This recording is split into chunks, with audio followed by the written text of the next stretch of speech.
Un appel solennel est donc lancé par cette commission d'enquête à tous les protagonistes, quel qu'en soit le rang et le statut, pour se mettre à la disposition de la justice dans le cadre des incidents du 12 juin 2017 à la faculté d'ethnologie. Cette interpellation est adressée avec la même véhémence au système judiciaire pour agir avec célérité en vue de fixer les responsabilités et prononcer le mot du droit sur ces incidents, en considérant toutes les catégories de victimes. Le fait que les deux parties ont chacun de son côté déjà porté plainte de façon formelle devant qui de droit constitue une étape décisive vers une issue qui, on le souhaite, sera équitable. 2.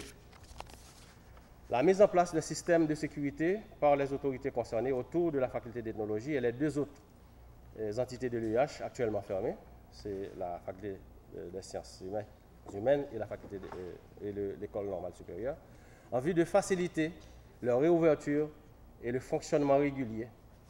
Parallèlement, le système judiciaire doit s'engager de façon célère pour régler définitivement les contentieux au sein des entités concernées à l'intérieur de l'UIH ou avec le rectorat lui-même. 3.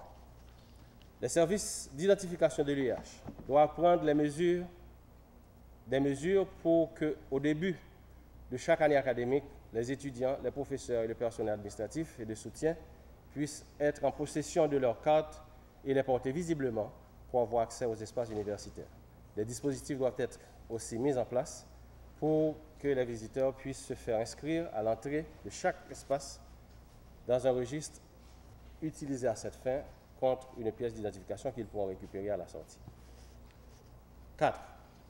Malheureusement, une fraction du corps étudiantin et même quelques rares enseignants et dirigeants doivent aujourd'hui encore s'efforcer de comprendre, une fois pour toutes, que l'école ne saurait atteindre ses objectifs de développement de compétences, de savoir-faire, de savoir-être, de formation de caractère, de sens de responsabilité et de discipline chez les étudiants sans le retour au système des valeurs.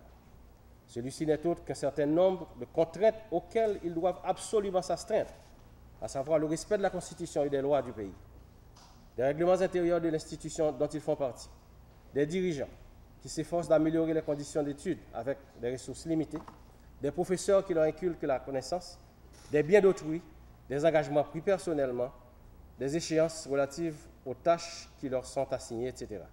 Ce sont ces valeurs qui, imprimées dans leur personnalité pendant les longues années de l'école, sont appelées à les façonner pour qu'ils deviennent les citoyens conscients, honnêtes et authentiques de demain. 5.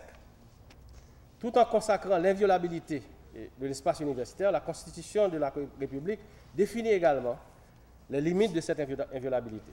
Ces limites, une fois atteintes, l'intervention de la police et de la justice doit se faire sans délai et à temps afin d'éviter le pire. 6.